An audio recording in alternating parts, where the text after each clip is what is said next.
Vreau să fac un rucsac paralelipipedic care are buzunar, are un capac mare integral pe care am să-l fac decorativ, încă nu știu cum. Ăsta e buzunarul. Asta e fața. Ăsta e spatele. Spatele va fi dublat cu ceva rigid și pe urmă va fi dublat totul cu meșină, pentru că vreau o anume consistență. Pentru că pe față vine buzunar, pentru că aici avem o bandă foarte puternică. Buzunarul, fața va fi dublată doar cu meșină. Lucrez cu o piele subțire. Dacă aș avea o piele groasă, direct nu ar trebui să dublez. Bineînțeles că există fundul și lateralele și există, bineînțeles, și laterala buzunarului, tralala. Despre asta este vorba. Deci cam asta e. O să vă arăt etapele dublurii când fac dubluri. O să încep cu spatele. Iată, deja e desenată linia și o să dublez cu chestia asta numită Pitex. Aș fi putut să dublez cu asta care se cheamă Texon și care e foarte subțire, doar că asta nu mi s-a părut suficient de rezistentă pentru un obiect mare și pe care îl dorim rezistent. Deci voi lipi asta aici. Avem următoarele. Ia să punem, ca să vedeți și volumele. Ca să afli volumetrie când faci un tipar, pui astea. Asta va fi fața. Această pată va veni sub buzunar. Capacul va fi atâta. Ăsta va fi buzunarul. Va fi îndoit așa. Va veni aici, cam așa. Astea sunt lateralele buzunarului, una, două. Ăsta e fundul rucsacului. Va veni aici, o să vedeți cum se face. Astea sunt lateralele. Să revenim la volumetrie. Deci buzunarul e aici. Ăsta va fi capacul. La capac probabil voi produce ajustări. Buzunarul va veni așa. Aici va veni o bandă de contrast în porțiunea asta. Și voi inventa un sistem de închidere. Bineînțeles că rucsacul va avea piesele pe spate pentru curelele de umăr. Și cam asta este obiectul. E un obiect relativ simplu. Avem spate cu capac, față, buzunar cu laterale, fundul obiectului, lateralele generale.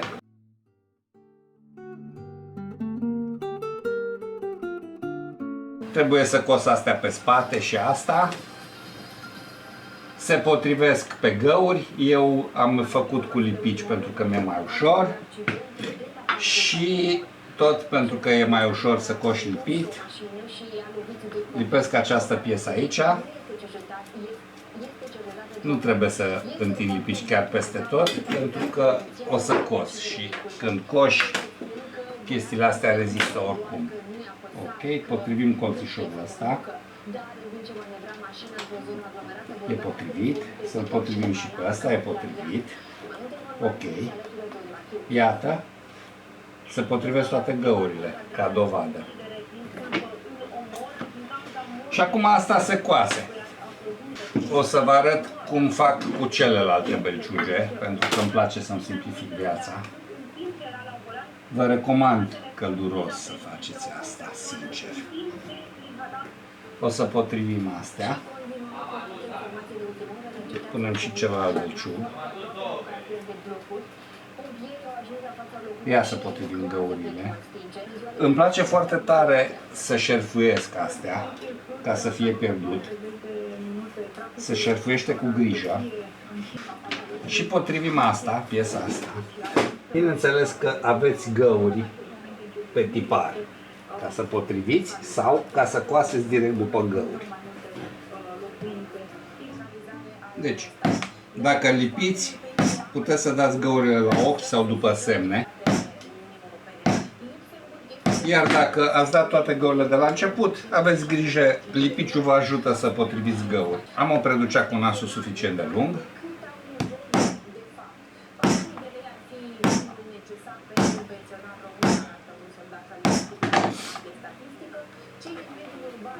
Iată găurile. Să văd. Folosesc cele mai subțiri ace pe care le pot folosi. În mai mici ace nu intră ața.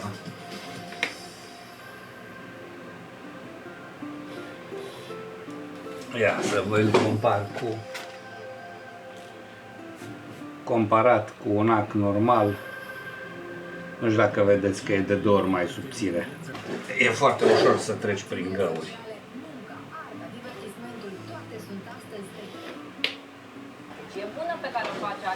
Am cusut toate astea, ele sunt cusute. Și acum o să coasem asta. Am lipit, ca întotdeauna de altfel. Și acum urmează să cos.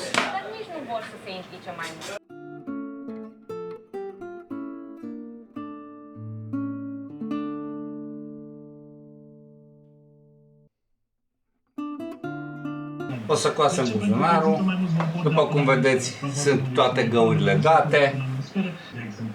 Dar important este să dezvoltăm și partea aceasta de mai bine de avertizarea populară.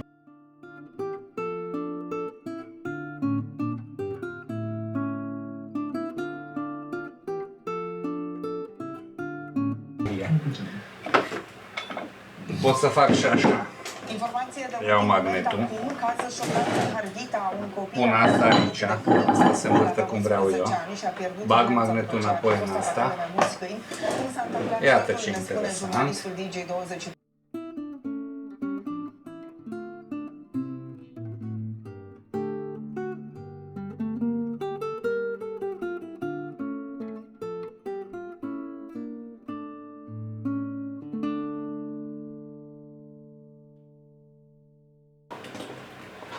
Mușel, da? Am cusut asta. O să cos fața aici așa.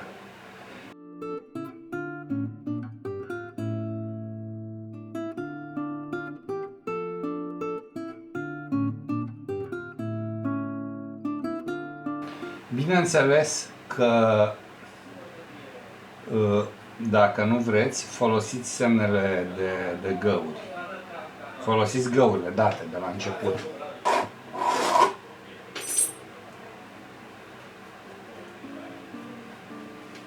Okay. Asta e așa. Ca să-mi fie mai ușor să lipesc, fac obișnuitul truc. Punem o greutate pe o linie, ca să avem liniile paralele. După care, nu mi-e greu deloc.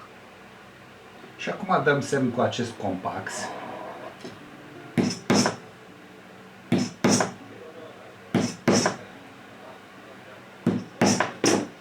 Ia să vedem. Iată ce frumos sunt găurile. Se îndoaie totul cum trebuie. Se vede și aici. Mai mare dragul.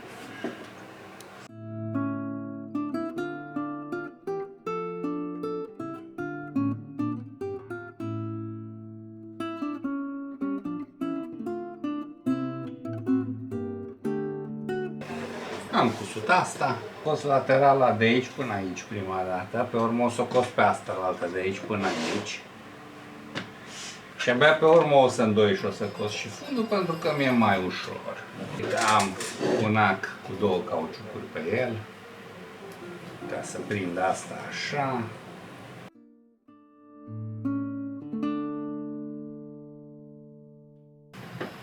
Ia să verificăm. O să-l prindem așa. Pe urmă o să iau ața. Teoretic de 3 ori și jumătate. Pentru că îmi place să folosesc cel mai subțire ac în care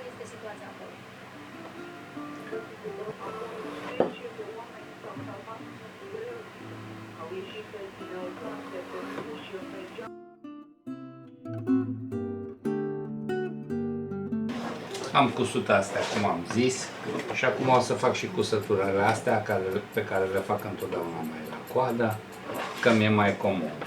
Ca de obicei, începem de la penultima.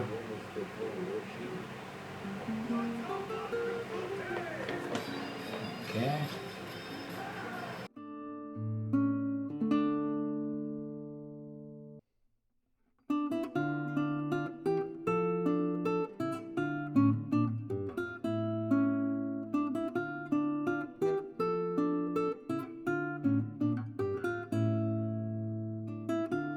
Îl dublăm pe ăsta.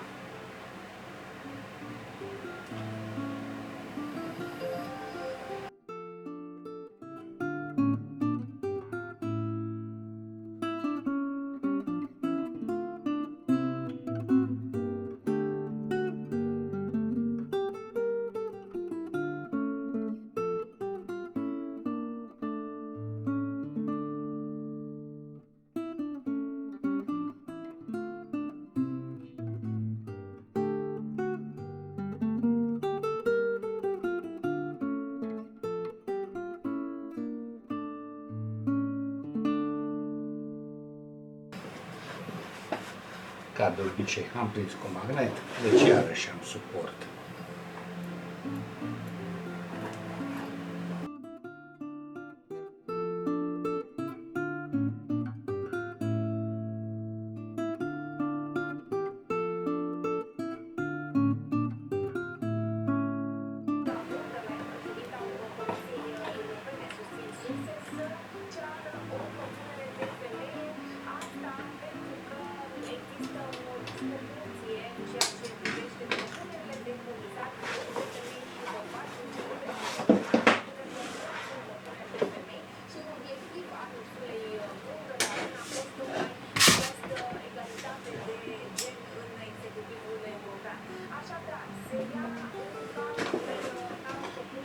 Așa se coase și cealaltă.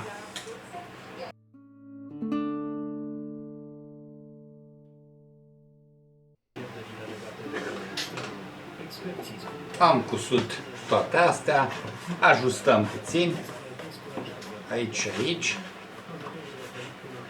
Ne ajută foarte tare faptul că am dublat diferențiat, ajută foarte tare dacă folosiți piele groasă și o șerfuiți. Acum urmează partea aia pe care v-am arătat-o întotdeauna, în doi frumușel laterala, prima dată cu degetul, pe urmă cu patentul. O dată îndoită cu patentul,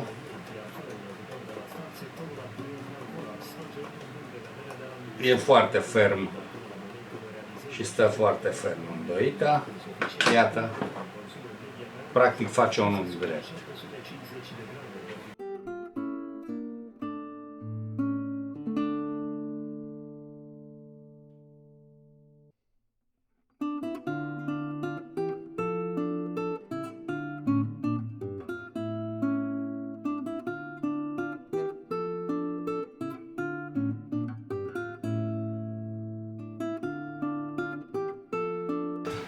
După cum vă spusesem, nu eram decis cum să închid această geantă, dar acum am decis. O să fac decupături aici, așa. De aici o să plec cu catarame, cu limbi de 3 cm lățime, pe care le voi închide de desubt și pentru a da ținută și rezistență, sub găurile astea va veni o placă de piele foarte solidă, care va întări toată gura. În continuare nu știu tot ce urmează să fac, s-ar putea să pun aici ceva decorativ. Dar toate lucrurile astea vor fi pe tipar de la început și va fi foarte, foarte simplu de lucrat. Cum spuneam, am de făcut tăieturi, pentru că am de făcut colțuri și din astea, o să dau niște găuri prima dată.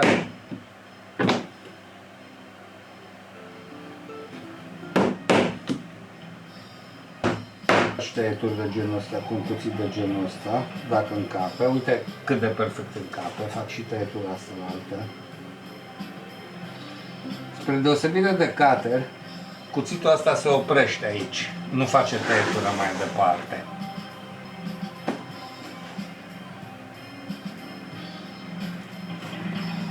O să arate așa.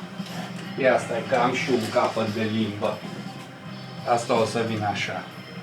O să aibă o cusătură aici, o să arate destul de decorativ. Bun, oameni buni. Vom face cu bordii aceste chestii.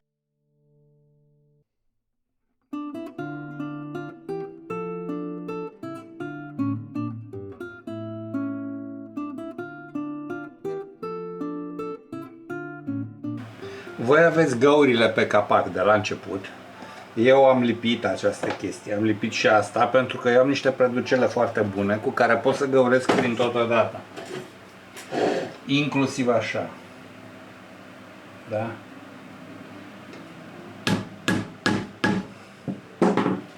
Ia să vedem.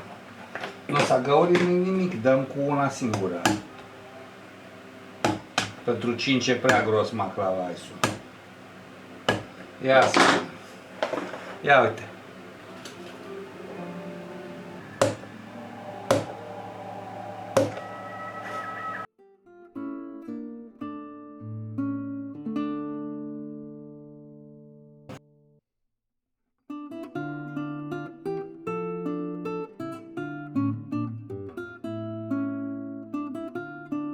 Am tiparul, am dat semnele pe partea asta.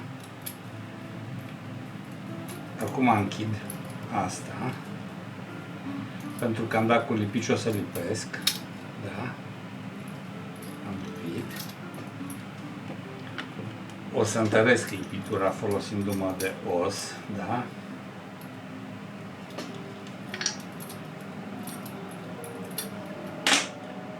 Și am, după cum se vede, semnele de găuri și o să le folosesc, da?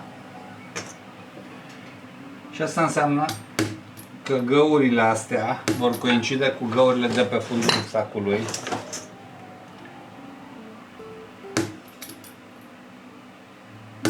Pentru că sunt făcute după tipar, doar că asta cu lipitul ne simplifică viața.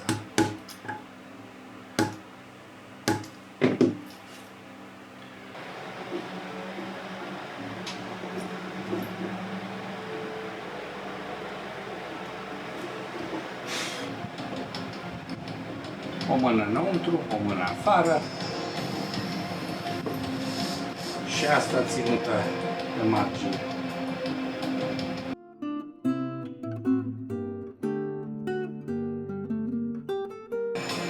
Niște mâini mai lungi ar fi bune.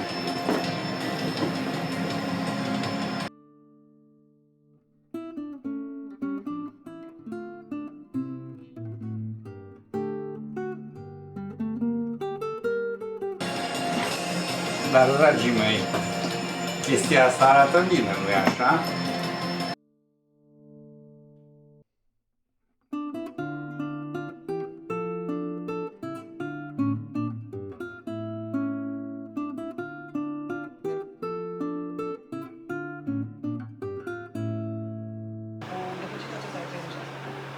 Am terminat practic acest rucsac, mai trebuie să-i fac curelele, care vor veni aici două catarame și aici, bineînțeles, curelele lungi. Dăm asta deoparte, nu mai trebuie să vedem. Pielea asta nu mi se pare suficient de groasă, am o piele potrivită, le voi dubla împreună. Asta e o piele oarecare ieftină de dublură. Și asta este pielea în care vor veni găurile și care va fi în catarame, care asta este suficient de groasă. Bun. Vrem să lipim asta. Folosesc acest lipici, bizon, pe care îl diluez cu toluen. Toluenul îl țin într-o sticlă pe care am pus un scoci ca să nu beau din greșeală din ea. S-a întărit cumva prenadezul meu. Am pus toluen. Este aici, nu știu dacă voi vedeți. Și o să-l amestec. Îl amestec cu asta. Mi-am făcut eu. Ia să-i dăm viteză.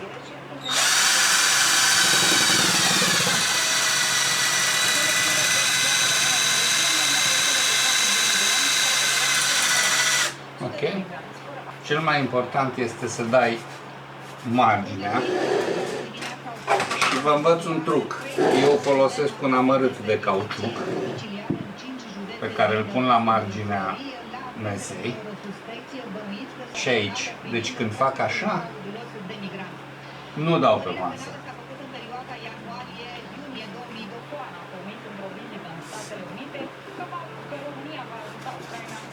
Lăsăm să se usuce.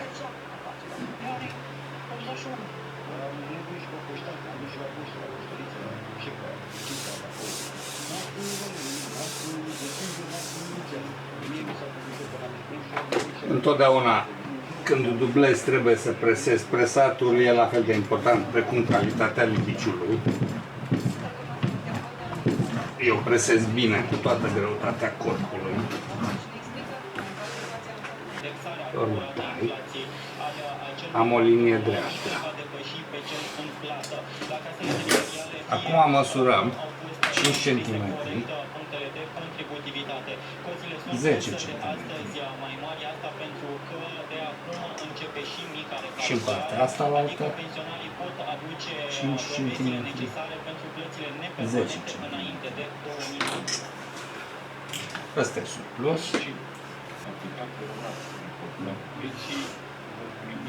Am tăiat surplusul.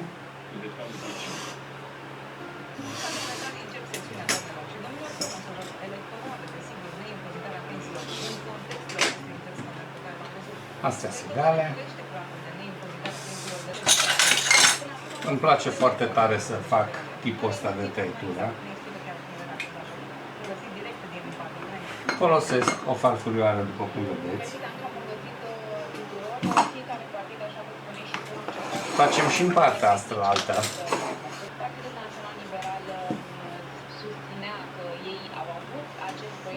Am făcut asta. Am multe farfurioare. O trapezim puțin.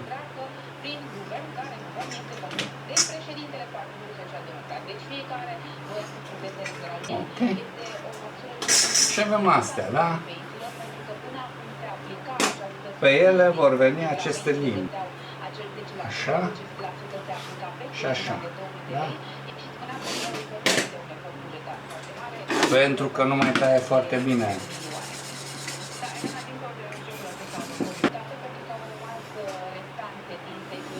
Ok.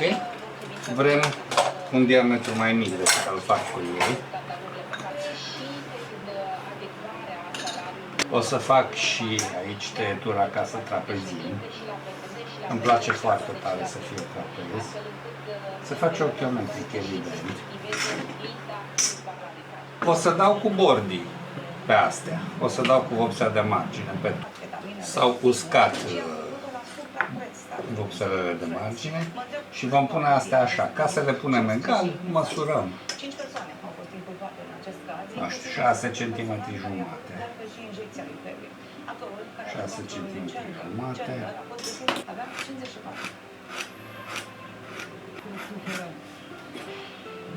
Ca de obicei, lipic. Îmi țin pensulele într-un borcan cu toluen. Același toluen cu care am diluat prenadezul. Nu trebuie să fim foarte atenți.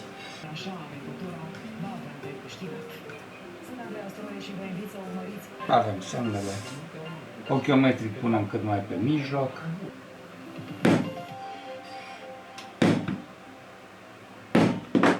Iată, se găurește totodată. Am găurit. Urmează să fac sistemul de prindere pe aceste belciuge. Am un belciug exterior, asta. O să fie cam atât de lung. Îl tai și pe celălalt, la fel că-s două.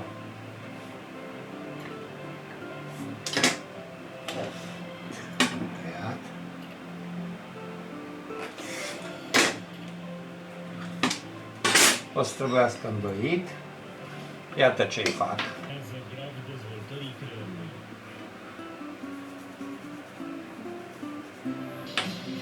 Punem belciugul. Facem asta.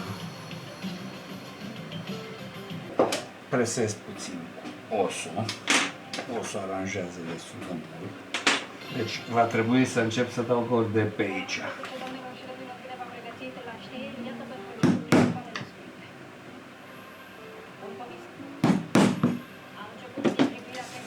zgârie.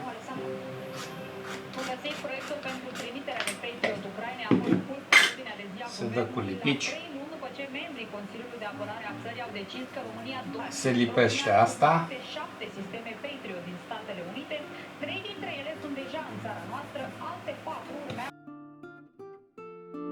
Deci găurile astea coincid pentru că a fost piesa lipită și acum când o să dăm găurile astea este evident că totul va coincide.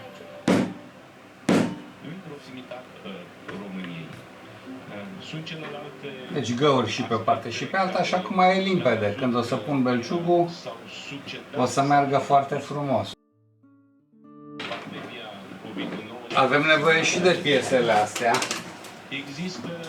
care vin aici. Da?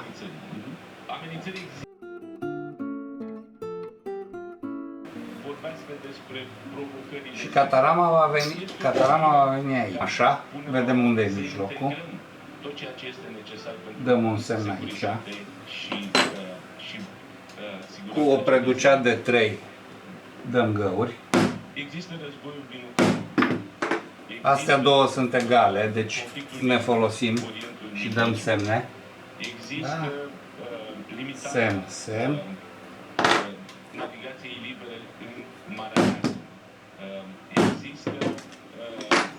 Folosim de alta, care are 2 cm.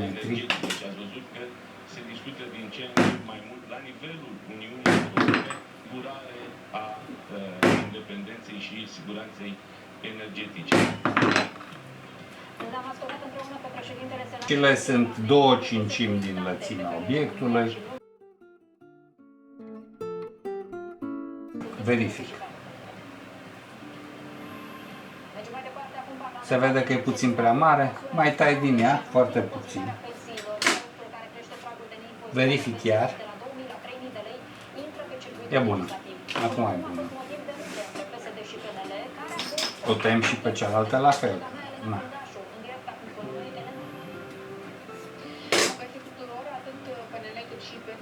O să cos găicile astea și ne întâlnim după ce cos găicile. Am cusut găicile după cum v-am spus și acum facem chestia asta minunată.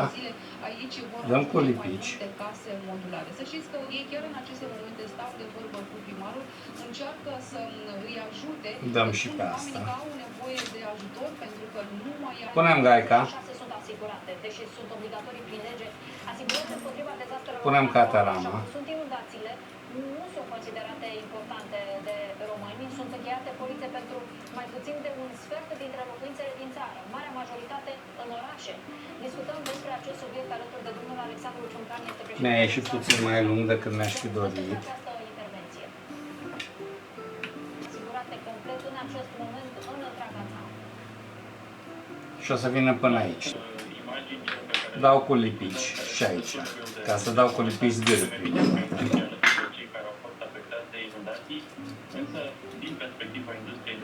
Lipim. Și acum dăm găurile.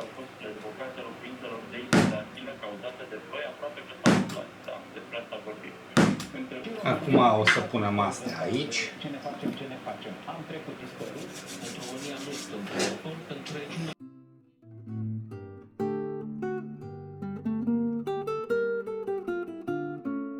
Să știți și astăzi depozite de gaze pline la 93%, mai mult decât le-am avut vreodată. Și peste media europeană.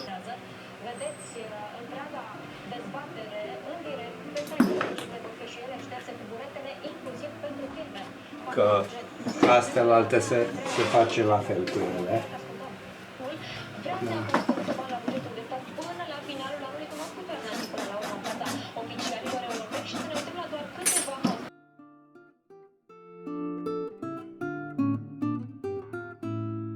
Se calează găurile. din datorie, mergem mai departe și ne uităm.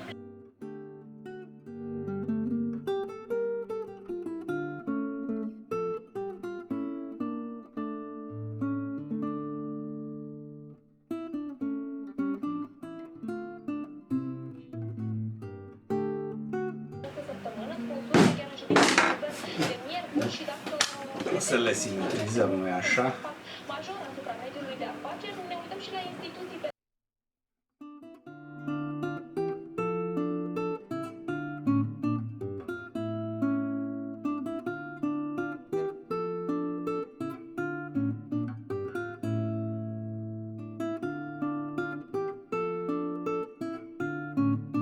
practic am terminat rucsacul și acum vi-l prezint.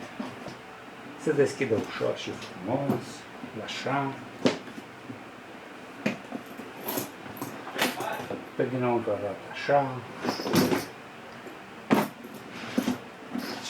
Are șmecheriile astea. Ați putea să faceți diverse lucruri. Asta este un capac uriaș, e un spațiu imens pentru orice.